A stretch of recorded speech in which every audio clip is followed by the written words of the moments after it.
성도 여러분, 요셉은 자신의 삶에서 일어난 그 일에 대해서 이해되고 해석되지 않고 참 감당하기 쉽지 않은 수많은 일들을 경험하였습니다. 그렇지만 그는 하나님을 신뢰하고 주신 말씀을 의지하면서 이 삶의 자리를 잘 감당하였죠. 그러자 하나님의 때에 하나님의 사람으로 준비되면서 요셉은 결국 어떻게 됩니까? 이 애굽 왕 바로의 꿈을 해석하였고, 그리고 그 일을 계기로 애굽의 총리가 됩니다. 그리고 정말 요셉의 말과 같이 애굽의 7년간 풍년의 시간이 오고, 여러분 온 세상에 풍년이 있은 다음에 흉년이 찾아들기 시작했습니다. 가나안 땅에도 극심한 흉년이 시작되었죠. 한 해는 어떻게 지나갔지만 이 흉년이 시작되고 이 2년째 접어들게 되자 견디기가 너무 어려웠던 이 야곱과 그의 가족들도 결국 이 애굽으로 곡식을 사러 오게 됩니다.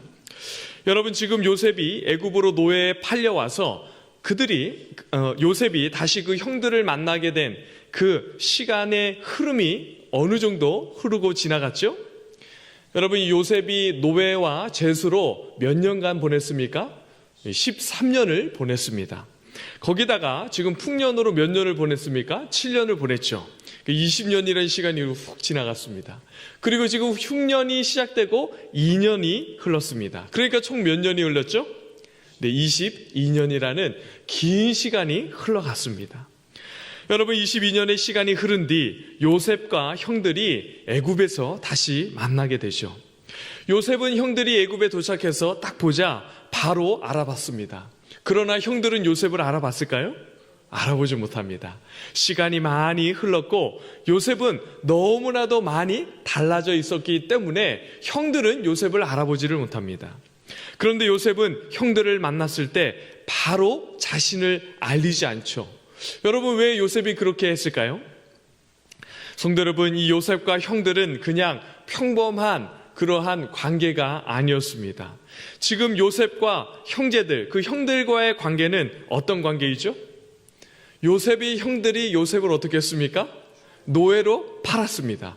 그럼 한마디로 어떤 관계입니까? 원수지간이죠. 그죠? 관계가 완전히 깨어졌습니다. 요셉의 마음에 큰 아픔과 상처를 주었던 대상이 바로 형들이었죠. 아무리 지금 요셉이 이 노예와 제수의 신분에서 애굽의 가장 높은 신분의 애굽의 총리가 되는 상황이 되었지만 그 마음에 형들과 깨어진 관계, 그 모든 것들이 완전하게 정리가 되지는 않았을 것입니다. 여러분, 이렇게 깨어진 관계, 참 마음 아픈 이런 관계를 회복하려면 무엇이 필요하죠? 회복의 과정이 반드시 필요하고, 특별히 이 요셉의 형들과 같은 경우는 동생에게 하지 말아야 할 큰 죄를 저질렀기 때문에 어떤 과정이 있어야 합니까? 동생에게 한 그 죄에 대한 이 죄에 대해서 회개하고 돌이키는 그러한 일이 반드시 있어야 하는 것이죠. 여러분, 이러한 과정이 없이는 관계가 회복되는 것은 불가능한 것입니다. 그래서 여러분, 요셉이 애굽으로 올라온 형들에게 무엇을 하게 됩니까? 이 2번의 시험을 하게 됩니다. 여러분, 이 시험은 요셉과 형들의 관계를 회복하고 여러분 하나 되고 연합하게 되는 굉장히 중요한 과정인데요. 여러분, 이 요셉이 형들에게 한 첫 번째 시험의 내용이 무엇입니까? 오늘 본문의 말씀을 통해서 읽지는 않았지만 창세기 42장 9절 말씀을 우리 함께 봉독하도록 하겠습니다. 시작. 요셉이 그들에게 대하여 꾼 꿈을 생각하고 그들에게 이르되 너희는 정탐꾼들이라 이 나라의 틈을 엿보려고 왔느니라. 여러분, 요셉이 애굽에 곡식을 구하러 온 형들을 어떻게 하죠? 정탐꾼이라고 하면서 그들을 감옥에 가두고 감옥에서 이 3일을 지내게 합니다. 성도 여러분, 요셉이 형들을 정탐꾼으로 모함을 해서 감옥에 가두는 일을 통해서 이 요셉이 기대했던 것이 무엇이었습니까? 여러분, 20년도 더 된 지난 과거의 일이지만 아마도 시간이 너무 많이 흘러서 잊혀졌을지도 모르는 과거에 대한 잘못, 이 과거에 했던 그 잘못을 돌이키고 회개할 수 있는 기회를 지금 형들에게 준 것이죠. 여러분, 요셉의 형들이 3일간 감옥에 갇혀 있으면서 여러 생각이 들었을 것입니까? 그리고 요셉이 3일을 감옥에 가둔 후 다시 풀어주면서 어떻게 하죠? 네, 너희들이 정탐꾼이 확실한데 너희가 정탐꾼이 아니라는 것을 증명하려면 너희 중에서 한 명을 이 감옥에 가두고, 그리고 너희가 다시 동생 막내를 데리고 오면 너희가 정탐꾼이 아니라는 것을 내가 확신하고 그렇게 그때 가두었던 형제를 풀어줄게, 이렇게 이야기를 하는 것이죠. 그러자 여러분, 그때 형제들이 어떻게 이야기합니까? 창세기 42장 21절 말씀을 함께 봉독하도록 하겠습니다. 시작. 그들이 서로 말하되 우리가 아우의 일로 말미암아 범죄하였도다. 그가 우리에게 애걸할 때 그 마음의 괴로움을 보고도 듣지 아니하였으므로 이 괴로움이 우리에게 임하도다. 여러분, 형제들이 정탐꾼으로 오해를 받아서 억울한 감옥살이를 3일간 하게 되면서 어떤 일이 일어나게 됩니까? 이 지난날의 잘못, 지난날에 했던 죄에 대해서 다시 기억하고 여러분, 그 죄에 대한 고백을 쏟아내기 시작하는 것이죠. 성도 여러분, 깨어진 관계가 회복되기 위해서는 먼저 무엇이 필요한 것입니까? 죄에 대한 깨달음과 그 죄를 자복하는 일이 반드시 있어야 하는 것이죠. 그들은 어쩌면 20여 년 전에 살려달라고 그렇게 애원했던 요셉을 애굽으로 팔고 난 후에 이렇게 스스로 합리화했을 것입니다. 그래, 동생을 죽이는 것보다 차라리 노예로 파는 것이 훨씬 더 좋은 선택이었지. 우리가 나쁜 것이 아니라 요셉이 우리를 그렇게 나쁜 행동을 하도록 만들었어. 원인은 요셉에게 있어. 우리는 그런 일을 할 수밖에 없었던 상황에 놓여 있었지. 이런저런 생각을 하면서 그때의 선택을 스스로 합리화하면서 오랜 시간을 지냈을 것입니다. 그런데 여러분, 그들이 정작 누명을 쓰고 3일간 여러분 감옥에서 고통을 당해 보니까 동생을 외면했던 그 당시 그 시절 그들의 죄가 깨달아지면서 자신들의 죄를 어떻게 하고 있습니까? 여러분, 자복하고 있는 것입니다. 사랑하는 성도 여러분, 죄는 오랜 시간이 흐른다고 자연적으로 그 죄의 문제가 해결되는 것이 아닙니다. 죄의 문제는 반드시 다루어져야 하는데, 왜냐하면 죄에 너무나도 나쁜 속성이 있기 때문인 것이죠.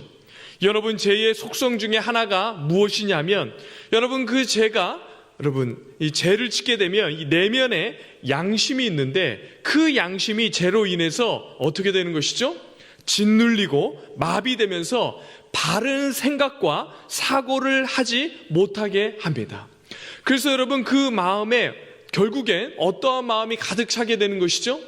그 죄가 남아있어서 결국에는 죄로 인한 고통과 두려움으로 그 마음이 늘 가득하고 불안하게 되는 그러한 속성이 있게 되는 그렇게 되는 것이죠. 그래서 여러분, 요셉의 형제들이 곡식을 가지고 집으로 돌아가는 길에 나귀에게 먹이를 주려고 자루를 풀었다가 그 자루에 돈이 있다는 사실을 발견하고 어떻게 반응하는지 한번 보십시오.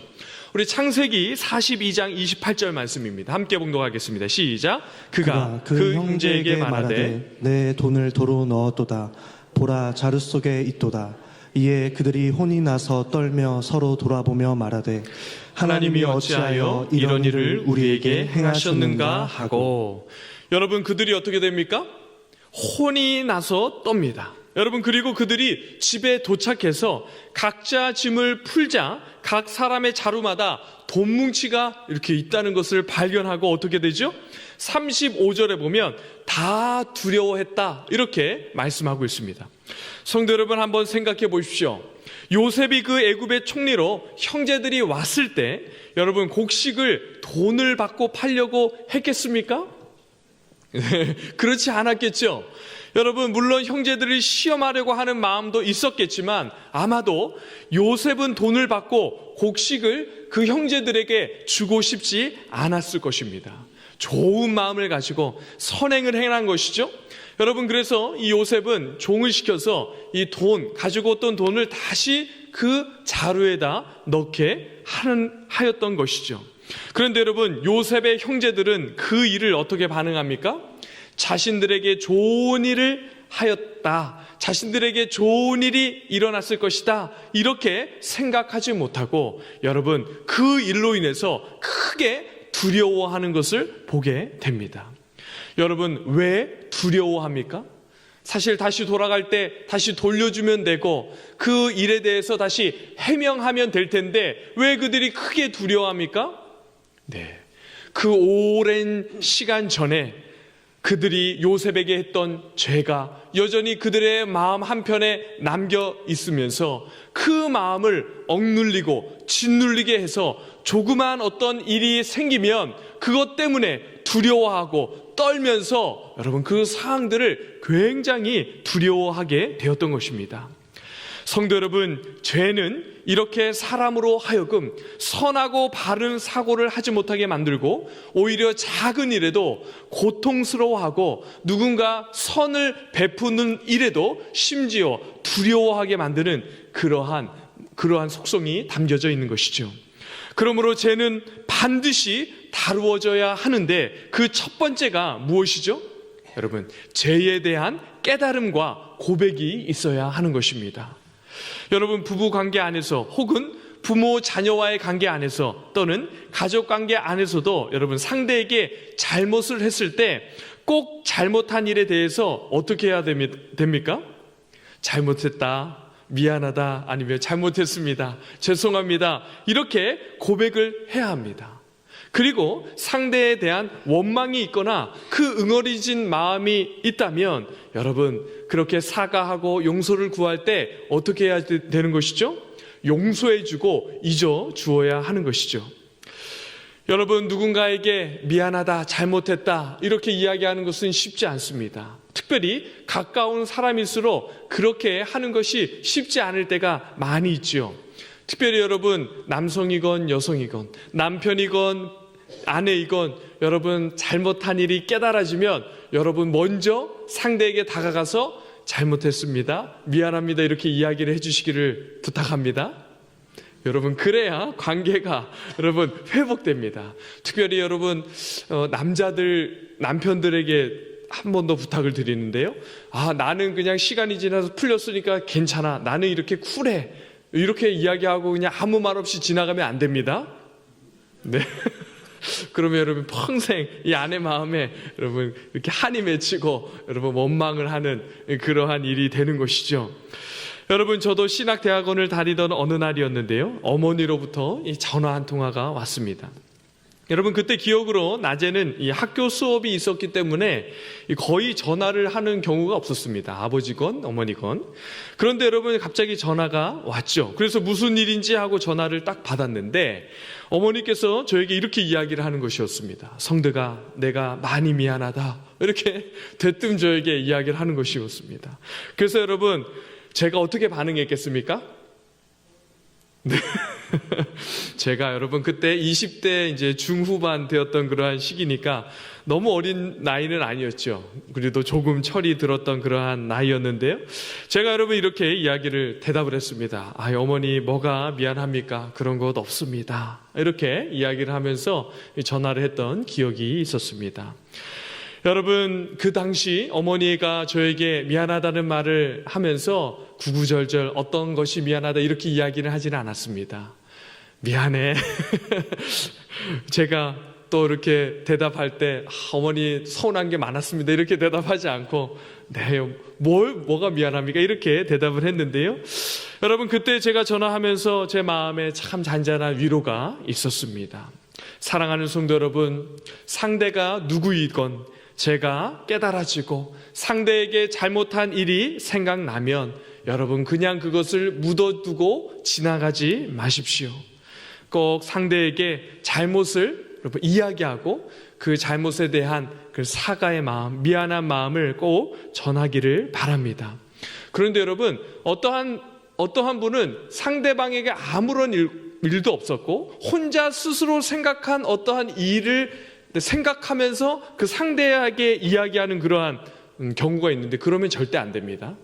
네, 상대와 관계 안에서 뭔가 특별한 일이 있었고 그러한 일이 있었을 때 여러분 생각나게 했을 때 이렇게 고백하라는 것이지 혼자 막 생각으로 어떤 잘못을 하고 내가 상대에 대한 잘못을 생각으로만 지었는데 찾아가서 내가 이런 생각을 했는데 미안합니다 하면 상대는 너무 힘들어지는 것이죠. 여러분 더 시험에 들게 하는 일이니까 그렇게는 하면 안 됩니다. 여러분 정말 죄는 묻어두고 오랜 시간이 흐른다고 자연스럽게 잊혀지거나 해결되는 것이 아닙니다. 죄가 깨달아질 때 그 죄를 반드시 인정하고 우리 주님이 우리 위에 모든 죄를 다 용서하시고 해결하신 그 십자가의 은혜를 기억하고 의지하면서 상대를 향해 찾아가고 용서를 구하며 고백해야 반드시 그 죄의 문제가 다뤄지는 것입니다. 성도 여러분, 이것이 첫 번째 시험이었는데요. 여러분 또 두 번째 시험이 있는데 요셉이 형제들을 향한 두 번째 시험이 무엇입니까? 여러분 요셉의 동생 베냐민을 통한 이 시험이었습니다. 여러분 이 가나안의 기근이 심하게 들고 여러분 애굽에 가져온 곡식이 다 떨어졌습니다. 여러분 이 형제들이 돌아간 것이죠. 돌아갔는데 다시 돌아가려고 하니까 아버지가 베냐민을 데리고 가야 한다는 이야기를 하니까 절대로 가지 못하겠습니다. 그런데 이 곡식이 떨어지니까 어쩔 수 없는 것이죠. 결국에 여러분 이 동생 이 베냐민, 요셉의 동생 베냐민이 동행해서 다시 애굽으로 오게 되었죠. 요셉이 베냐민과 함께 형제들이 온 것을 보고 그의 청지기를 시켜서 집으로 형제들을 인도하죠. 그리고 형제들을 이 나이 순서대로 이렇게 앉힙니다. 이 형제들이 굉장히 의아하게 생각을 하죠. 여러분 그 다음에 어떻게 요셉이 그 형제들에게 일을 하죠? 우리 창세기 43장 34절 말씀 우리 함께 봉독하도록 하겠습니다. 시작. 요셉이 자기 음식을 그들에게 주되 베냐민에게는 다른 사람보다 5배나 주매 그들이 마시며 요셉과 함께 즐거워하였더라. 여러분 이 베냐민을 통해서 요셉이 형제들을 시험하는데 어떻게 시험합니까? 베냐민에게 다른 사람보다 음식을 몇 배나 더 줍니까? 5배나 더 많이 줍니다. 여러분 왜 5배나 많이 주었겠습니까? 네, 베냐민은 어떤 동생이죠? 네, 친동생입니다. 다른 형제들은 다 배다른 형제들인데 여러분 요셉의 어머니 라헬로부터 얻은 그 요셉의 동생이 바로 베냐민 것이죠. 여러분 다른 형제들과 이 베냐민과 요셉이 느꼈을 때 어떻겠습니까? 달랐겠죠. 여러분 그러니 베냐민을 향한 마음이 얼마나 더 애틋했겠습니까? 그런데 여러분 단순히 그러한 인간적인 정으로만 여러분 이 요셉이 베냐민에게 5배나 더 많은 음식을 주었겠습니까? 네, 그렇다면 요셉의 수준이 너무 낮은 거죠. 그죠? 여러분 그런 것도 있겠지만 여러분 베냐민에게 5배나 더 많이 음식을 주었던 이유 중에 하나는 바로 요셉이 형제들을 시험하려고 하는 목적이 있었던 것이죠. 여러분 이전에는 형제들 간에 시기하고 질투하고 비교하면서 서로를 어떻게 했습니까? 분노했습니다. 그래서 여러분 결국 요셉도 노예로 팔려오게 된 원인이 시기와 질투와 서로를 향한 비교와 분노가 있었던 것이 원인이 되었던 것이죠. 그러니까 여러분 지금 요셉은 형제들이 서로 연합하고 하나 되는 그러한 형제들이 되었나? 여러분 이러한 것들을 시험해 보기 위해서 이 베냐민에게 더 많은 음식들을 일부러 주었던 것이다 라고 우리가 생각할 수 있는 것이죠. 사랑하는 성도 여러분, 이 야곱의 형제들에게 지금 이것은 너무나도 중요한 시험이고 너무나도 중요한 주제였습니다. 왜냐하면 여러분 야곱을 기점으로 이 하나님의 약속의 말씀이 어떻게 성취되기 시작합니까? 여러분 이 야곱을 포함해서 야곱 이전까지는 이 하나님의 말씀, 하나님의 언약이 여러분 어떻게 성취되어 오죠? 한 사람을 통해서 성취되어 옵니다. 그러니까 처음에 아브라함에게 언약의 말씀을 딱 주시고 그 다음에 누구에게 이 말씀이 성취되는 것이죠? 이삭. 그 다음에 누구죠? 야곱, 이렇게 이 한 사람을 통해서 이 하나님의 약속의 말씀이 성취되는데, 여러분, 이제 이 야곱 이후로는 이 하나님의 언약이 어떻게 이루어져 갑니까? 이 야곱의 아들들을 통해서 하나님의 약속의 말씀이 성취되고 이루어져 가게 되는 것이죠. 여러분, 이 야곱의 이름이 어떻게 바뀝니까? 이스라엘, 이렇게 바뀌지 않습니까? 그리고 여러분, 이 야곱, 그러니까 이스라엘이라는 이름이 바뀌면서 이제 이 야곱의 아들들이 이스라엘 나라를 이루게 되면서 12지파의 족장이 되는 것이죠. 그러니까 여러분, 이 이스라엘 민족을 이루는 이 12지파의 조상들이 이 야곱의 아들들이 되는 것입니다. 그러므로 이제부터 이 야곱의 아들들이 이 하나 되고 이 연합하는 것은 이 이스라엘 역사 가운데 이 하나님의 언약의 말씀을 이루는데 너무나도 중요한 주제가 되는 것이죠. 그러므로 성도 여러분, 요셉이 베냐민에게 이 5배나 더 많은 음식을 주면서 형들이 어떻게 반응하기를 기대했겠습니까? 여러분, 이 베냐민에게 더 많은 복을 주고 더 많은 사랑이 임했을 때 여러분이 요셉이 기대했던 것은 어떤 것이었겠습니까? 형들이 이 베냐민이 더 많은 축복을 받는 것을 보고 같은 마음으로 함께 기뻐하고 함께 즐거워하기를 기대했을 것입니다. 그런데 여러분, 형제들이 어떻게 반응합니까? 우리가 34절 읽었는데요, 마지막 부분을 보면 이렇게 말씀합니다. 그들이 마시며 요셉과 함께 즐거워하였더라. 여러분, 형제들이 어떻게 합니까? 이전과는 달라졌습니다. 여러분, 베냐민에게 더 많은 음식을 줬는데도 어떻게 합니까? 그 자리에서 함께 즐거워하고 그 베냐민에게 주어진 것을 시기하거나 여러분 그것들을 부러워하면서 시기하고 질투하고 비교하면서 분노하는 것이 아니라 함께 즐거워하고 그 복을 함께 누리게 되는 것이죠. 여러분, 형제들이 많은 여러분 변화가 있게 되었다는 것을 알 수 있는 대목 아닙니까? 그런데 여러분, 이것으로 시험이 끝이 아니죠. 베냐민과 관련된 시험이 한 가지 더 남아있는데요, 그것이 무엇이었습니까? 우리 창세기 44장 12절 말씀을 함께 봉독하도록 하겠습니다. 시작. 그가 나이 많은 자에게서부터 시작하여 나이 적은 자에게까지 조사하매 그 잔이 베냐민의 자루에서 발견된지라. 여러분, 한동안 양식으로 걱정하지 않아도 될 만큼 양식을 가지고 가게 됩니다. 게다가 담보로 여러분 감옥에 갇혀있던 시몬도 찾았죠. 심지어 애굽으로 떠나기 전에 그의 아버지 야곱으로부터 그토록 잘 지키도록 당부하였던 그 베냐민도 아무런 문제 없이 함께 안전하게 데려가기 시작했습니다. 그런데 여러분, 그러한 모든 것들이 다 평안하고 다 자연스럽게 진행되었는데 어떤 일이 일어나게 되죠? 은잔이 여러분 베냐민의 자루에서 발견이 되면서 베냐민이 종으로 잡혀가야 하는 상황이 벌어지게 되었죠. 그러자 여러분, 베냐민의 형들이 어떻게 반응하는지 한번 보십시오. 창세기 44장 13절 말씀입니다. 함께 봉독하겠습니다. 시작. 그들이 옷을 찢고 각기 짐을 나귀에 싣고 성으로 돌아가니라. 성도 여러분, 요셉의 형들이 어떻게 반응하죠? 그들의 옷을 찢고 함께 성으로 돌아갑니다. 여러분, 이전과는 다르게 행동을 하고 있는 것이죠. 이전에 요셉을 어떻게 했죠? 그렇게 살려달라고 눈물을 지며 여러분 간절히 애원했는데 그 요셉은 노예로 팔았습니다. 그러나 여러분, 그 형들이 20여 년이 지나는 동안 하나님의 은혜 안에서 많은 변화를 경험하게 되고 이전과는 다른 그러한 모습으로 동생을 혼자 두지 않고 어떻게 합니까? 함께 애굽으로 다시 돌아가죠.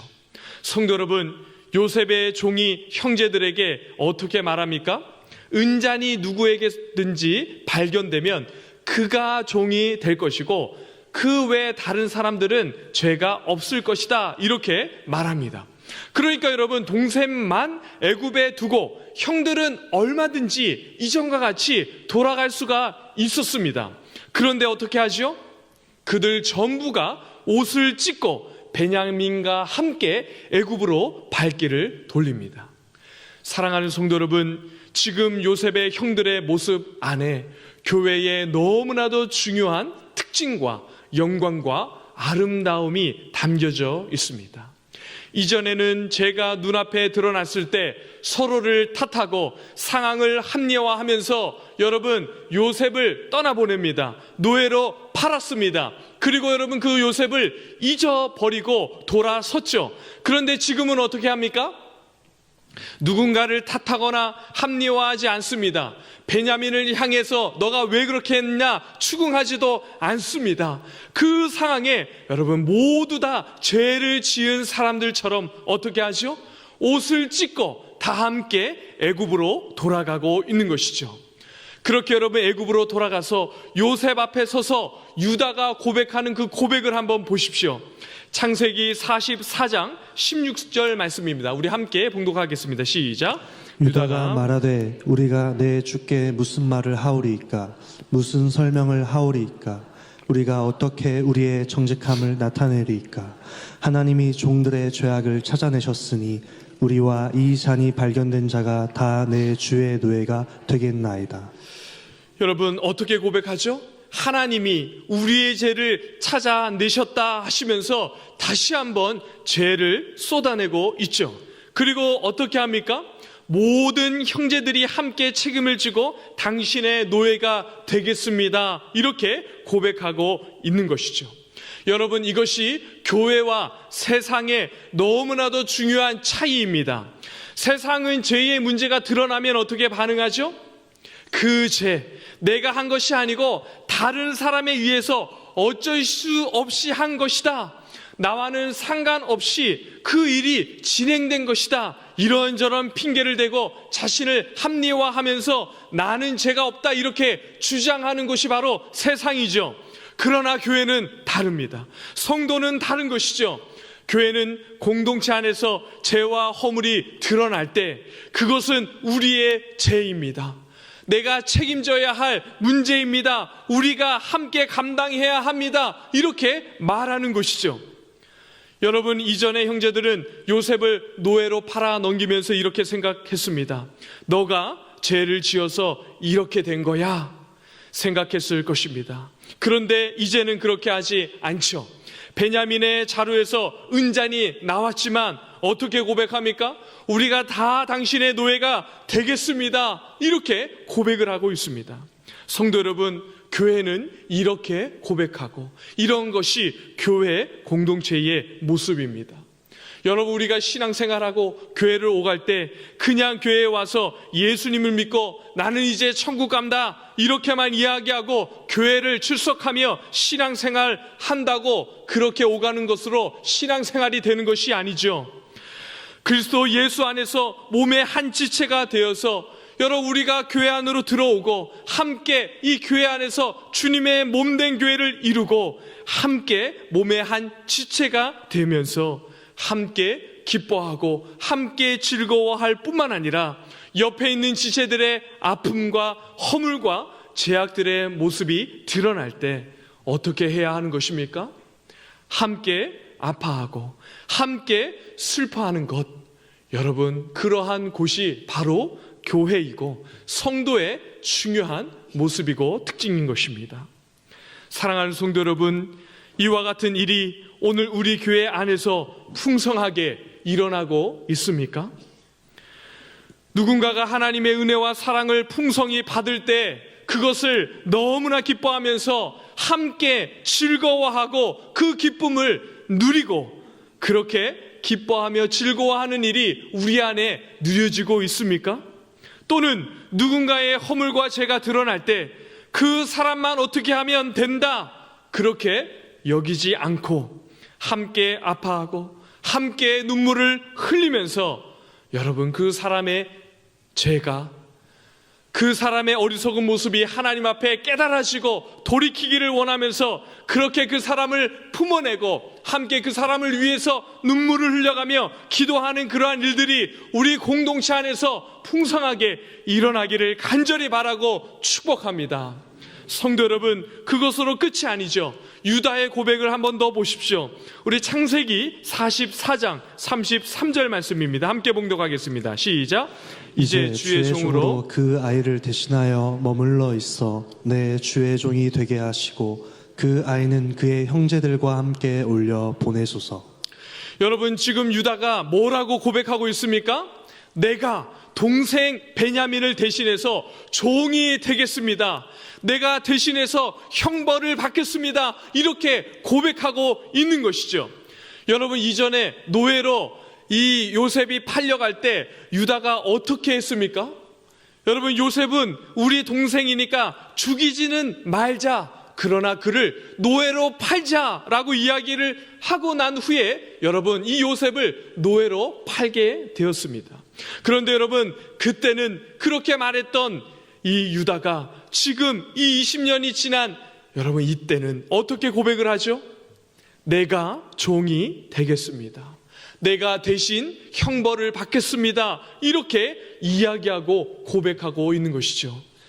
사랑하는 성도 여러분, 이것이 교회이고 성도의 모습입니다. 성도 여러분, 죄의 문제가 다루어지면서 교회는 하나 되고 공동체로 연합하고 여러분, 그 일을 위해서 여러분 애쓰고 힘쓰는 그러한 곳이죠.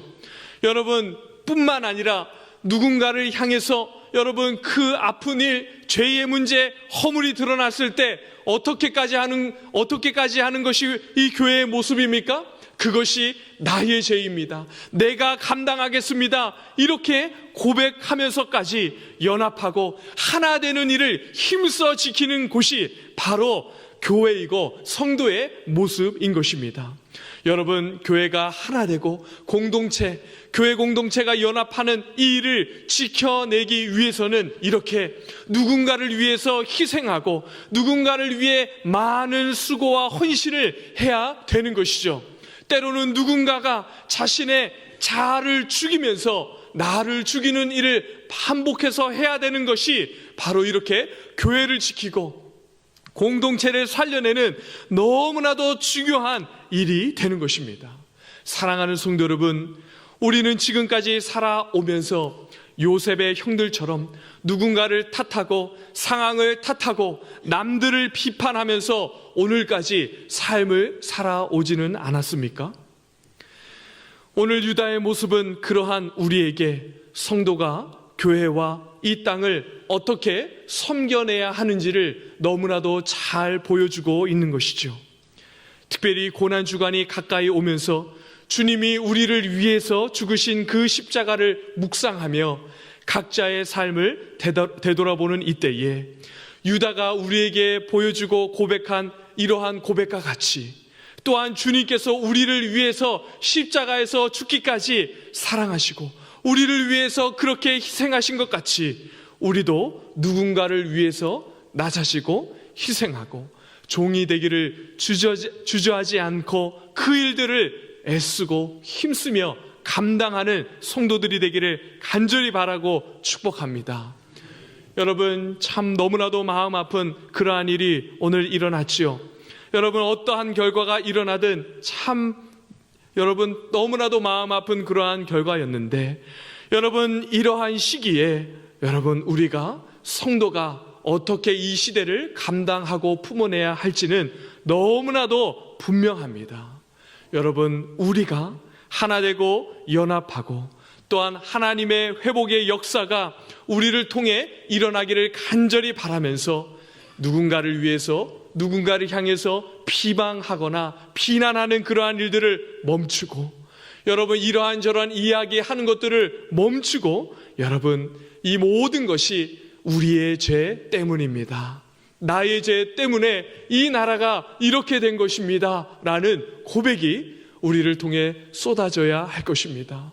여러분, 그렇게 이 나라를 품고 이것이 나의 문제인 것처럼 우리의 문제인 것처럼 품고 기도하는 백성들이 일어나고 성도들이 일어나야 정말 이 나라가 다시 하나 되고 회복될 줄 믿습니다. 저와 여러분들이 그러한 성도가 되어서 이렇게 어려운 한국, 참 이렇게 힘든 시기를 우리를 통하여 다시 이 나라가 회복되고 하나 되는 놀라운 역사가 일어나기를 주님의 이름으로 간절히 바라고 축복합니다.